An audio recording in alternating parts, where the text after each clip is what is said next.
bisa diberikan? Saudara penasihat hukum, apa kaitannya dengan perkara ini? Ya. Saya mau menanyakan apakah saudara saksi, Mohon tertib saudara penonton. apakah benar Mohon yang tertib. ada di video itu Yosua atau bukan?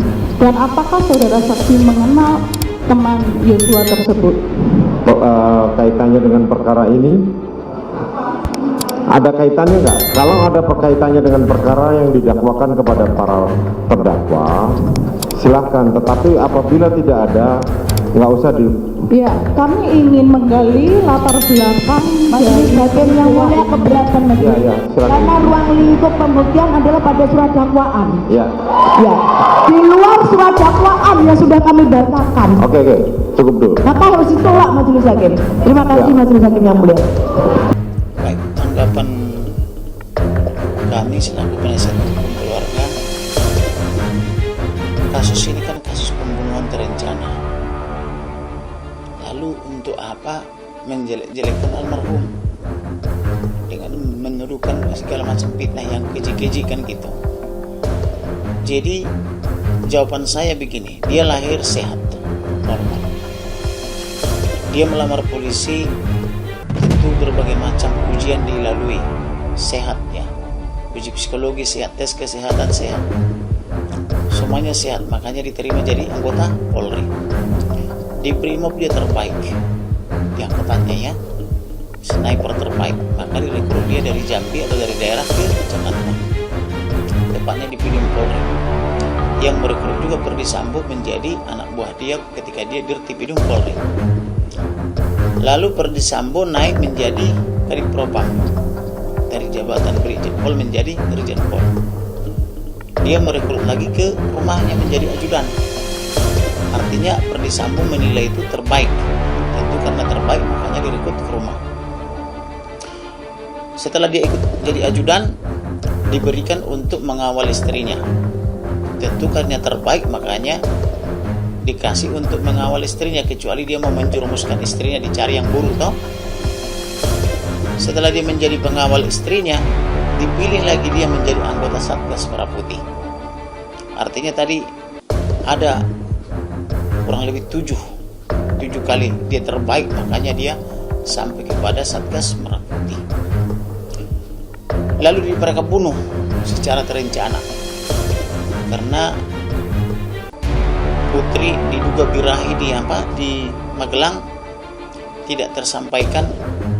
Birahi dia mungkin sudah dibunuh pun, akhirnya dipitnah dengan mengatakan bahwa Brigadir J ini kurang ajar atas hasutan Kuat Ma'ruf. Kuat Ma'ruf mengatakan supaya tidak ada duri dalam rumah tangga dia, lapor saja ke Perdi Sambo kan begitu. Lalu Putri pun mengaduh tanggal 7 ya, dan tanggal 8 Perdi Sambo sudah dalam keadaan muka sangat emosional, dia sudah menunggu untuk menghabisi. Kemudian terkait dengan penilaian daripada si asisten rumah tangga ini, emang dia siapa bisa menilai ajudan? Yang berhak menilai itu atasan, bukan asisten rumah tangga. Namanya asisten rumah tangga, keberadaan dia itu kalau dia juru masak seputar di dapur. Kalau asisten rumah tangga di bidang merawat taman, dia seputar di taman dan kebun-kebun. Kalau dia asisten rumah tangga bagian security, berarti dia mengawasi rumah. Adalah mengherankan jika asisten rumah tangga sampai memonitor ke klub-klub, gitu ya. Ada nggak asisten rumah tangga yang setiap hari pergi ke naik klub atau setiap minggu ke naik klub? Itu kan menjadi pertanyaan. Berarti ada yang ngajarin dia untuk ngomong begitu. Bahwa memfitnah orang mati juga ada hukumnya, sifatnya itu delik aduan. Nah, saya memperingatkan dia, teman sumber dia, siapa tahu dia tidak mengerti hukum, segera itu fitnah-fitnah itu dicabut, atau nanti saya penjarakan, saya adukan kan begitu.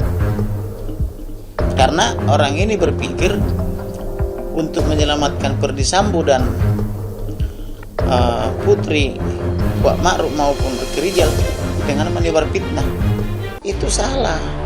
Apapun fitnahnya tidak menghilangkan perbuatan pidana. kecuali Ferdy Sambo gila benaran, Putri tiba-tiba gila benaran, Kuat Ma'ruf gila benaran, kemudian Ricky Rizal gila benaran, baru tidak bisa dimintai pertanggungjawaban karena gila.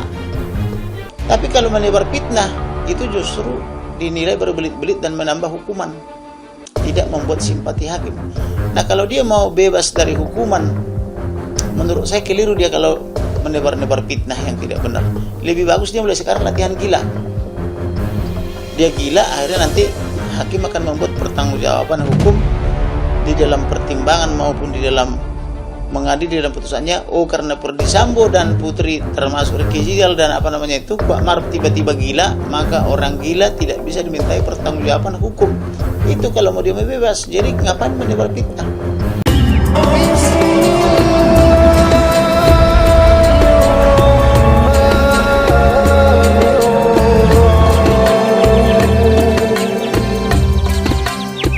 Kalau orang bohong kemudian tidak bertobat, apakah neraka hukumannya? Ya, tergantung amalannya. Kita jawab dulu misalnya pakai hadisnya. Hadis riwayat Muslim nomor hadis 6525. 6525. Di cara orang dihisab salah satunya kata Nabi, tukhadhu hadza min hasanati wa hadza min hasanati. Di dihisab itu begini. Kalau ada amal kebaikan, ada amal kejelekan, maka yang baik ini akan menutup yang jeleknya. Yang baik menutup yang jeleknya. Misal, amal kejelekannya 30%, amal baiknya 50%. Misalnya, maka yang 50 akan diambil untuk menutup yang jeleknya. Tersisa 20%. Ya.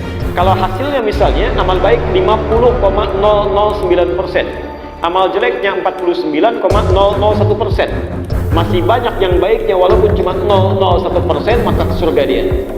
Surga dia. Jelas ya?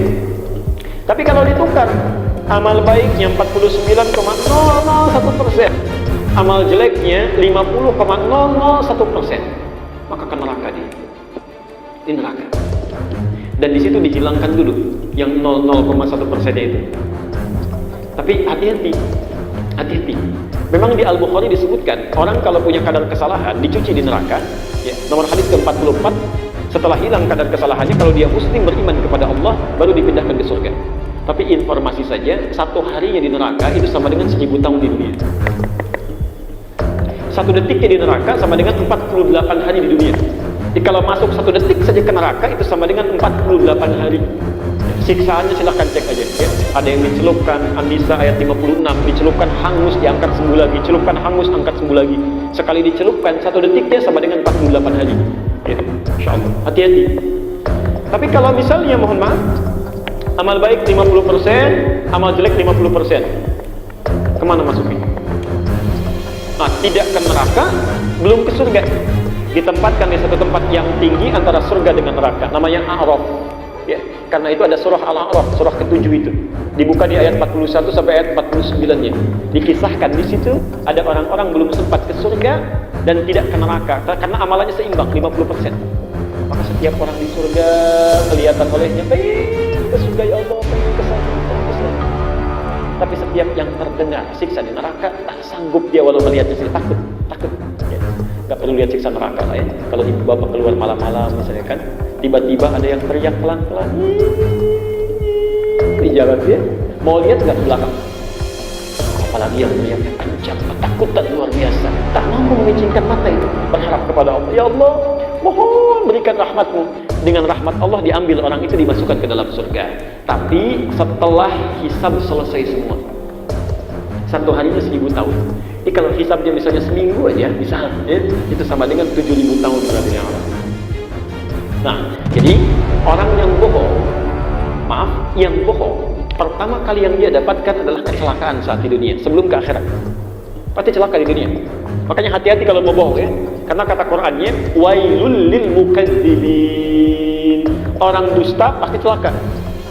Hati-hati, ada rumus dalam fikih begini, namanya wa'idun. Wa'id itu keluarkan ancaman-ancaman saat berpikir berbuat salah. Ancamannya apa? Jadi ketika tahu resikonya, kita bisa menghindarinya. Misal, kalau bohong pasti celaka. Kalau orang tahu dengan bohong itu akan celaka, dia tidak akan macam-macam. Ya. Pertulisan di minuman ini, hati-hati, cyanida, minum wafat. Masih diminum juga nggak? Wah, kalau diminum juga keterlaluan namanya. Ini ada keterangan di Quran, diulang-ulang, luar biasa. Wailul lil mukadzibin, bohong pasti celaka. Orang masih nekat bohong juga. Pasti ada yang salah dalam dirinya. Hati-hati, kalau tidak percaya silahkan saja. Ada orang bohong pasti celaka itu. Ya, minimal celaka harga dirinya. Minimal celaka kehormatannya. Minimal celaka rezekinya. Ya. Ada orang misalnya jualan, sudah banyak pelanggannya, tiba-tiba menipu. Bohong dia. Begitu bohong orang akan cerita, ini penipu, ini nggak bagus, ini jelek, misalnya ditinggalkan, rezeki berkurang, kehormatan turun dan sebagainya, celaka. Dan di akhirat yang paling celaka saat bohong itu amal baiknya diambil oleh amal jelek. Memang belum tentu masuk neraka kalau masih banyak amal baiknya, dia masih masuk surga. Tapi apa yang bisa menjamin amal kita cukup untuk menutupi sifat bohong yang mungkin keluar? Tandanya amal diterima itu apa? Amal yang diterima tandanya apa? Cirinya, syaratnya ikhlas. Syarat amal diterima itu ikhlas. Bisa nggak menjamin berapa banyak keikhlasan yang sudah menyertai amalan kita sampai hari ini? Dari sekian banyak amal yang sudah dikerjakan, berapa banyaknya ikhlas? Ya. Jadi kalau Anda belum merasa yakin ikhlas, maka jangan coba mudah berbuat maksiat.